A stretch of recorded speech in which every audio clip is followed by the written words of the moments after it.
Millennials, melhor não tê-los, mas se não tê-los, como sabê-los?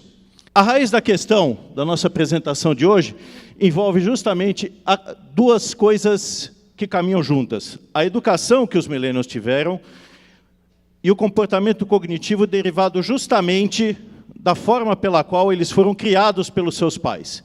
Essas são as influências que definem como os millennials encaram os desafios da vida. E nós vamos ver uma série de coisas engraçadas aqui, que vão muito além do que as estatísticas possam mostrar. Por exemplo, eu estou vendo aqui todo mundo hoje, né, usando smartphone. O que é um comportamento que os millennials nos legaram. E por que estamos usando dispositivos móveis? Porque há um mindset que foi disseminado por todas as gerações. 1 em cada 4 millennials hoje não tem emprego. Não obstante terem muito talento e terem muito preparo. As gerações millennial e agora também a geração Z tiveram um tipo de educação diferente, baseada no que se chama de síndrome da recompensa imediata. Quem aqui joga videogame?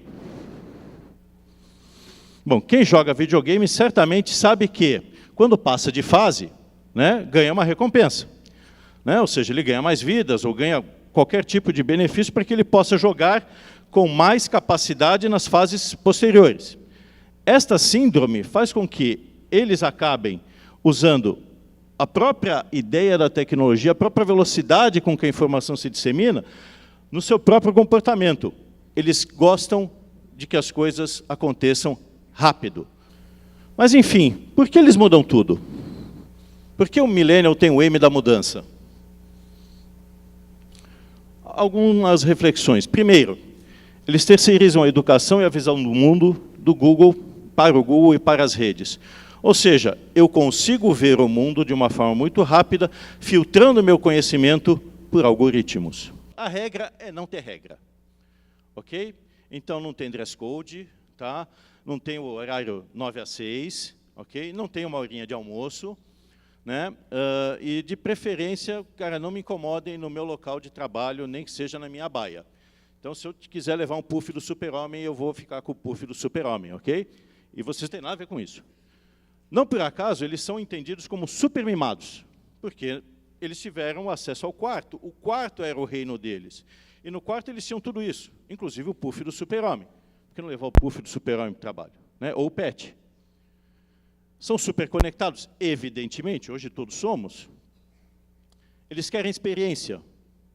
É aquela busca do sentido, é aquela ansiedade que faz com que eles sintam que algo falta, eles têm uma lacuna, e a lacuna só é preenchida com experiências constantes, vibrantes, intensas o tempo todo.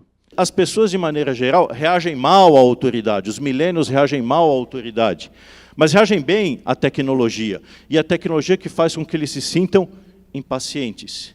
E isso pode ser potencializado dependendo do ambiente. Se o ambiente for careta, se o ambiente for opressivo, se o ambiente exibir autoritarismo em excesso, o millennial se sente incomodado. Por quê? Porque não reage bem à autoridade. E por que não reage bem à autoridade? Porque lá atrás, quando eles eram meninos, pais, evidentemente, porque tiveram uma criação mais rigorosa, passam a mão em suas cabeças. Por exemplo, fones de ouvido. Você está lá, um belo dia, você vai querer falar com o seu millennial, e o seu millennial está de frente para a sua baia, de frente para o seu notebook, ou de frente para o seu celular, com o fone de ouvido. Não me incomode, por gentileza. Tá? Gênio trabalhando. Esse comportamento digital, então, significa o seguinte: 76% deles utilizam aplicativos de mensagens instantâneas para se relacionar. De novo, o filtro. É muito mais fácil digitar ou mandar uma mensagem gravada do que se expor ao telefone. Porque o telefone você tem o traço imediato, você percebe o tom da conversa, você percebe o contexto em que a pessoa está. Só vai ligar em último caso. 91% possuem smartphones. Quem aqui não tem smartphone? Olha aí, conseguimos uma unanimidade. 100% tem. Né? Ou seja, todos aqui já são praticamente millennials. 50% prefere acessar a internet pelo smartphone, isso já deve estar em 70%, 80% e assim por diante.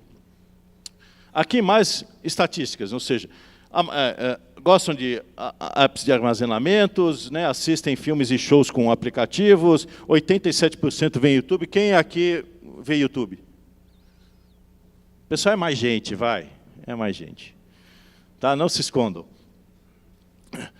E uma coisa que é curiosa, né? Evidentemente, usam muito os sites de busca, basicamente, o Google. Google It.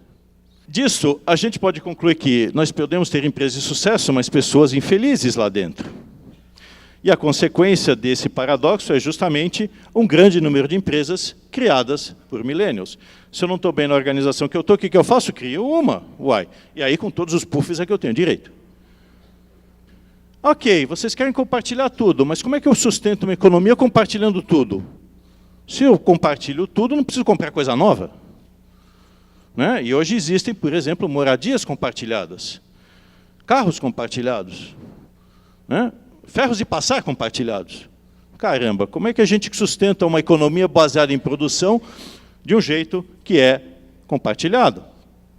Vocês têm que explorar o talento deles, mas temos que resgatar a autoridade. Com base em quê? Em exemplos, em referências, em histórias.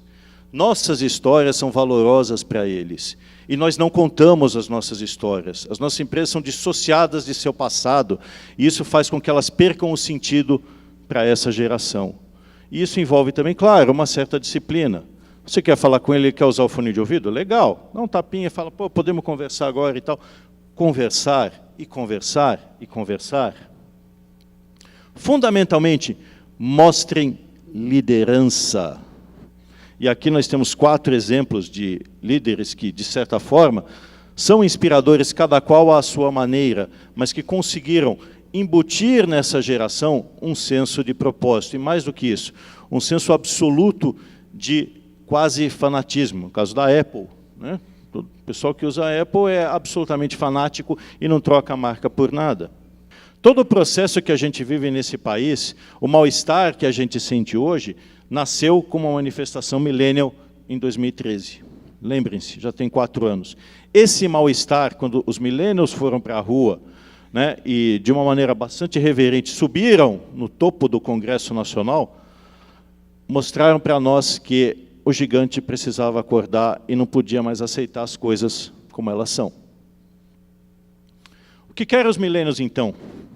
Querem autonomia, querem transparência, querem empresas eficientes, pensam 2 vezes antes de comprar, querem comprar sem culpa, eles são cada vez mais impacientes, críticos, céticos, ou seja, cada vez mais millennials. Bom, pessoal, é isso. Que coisa louca, que coisa linda os millennials são. Muito obrigado!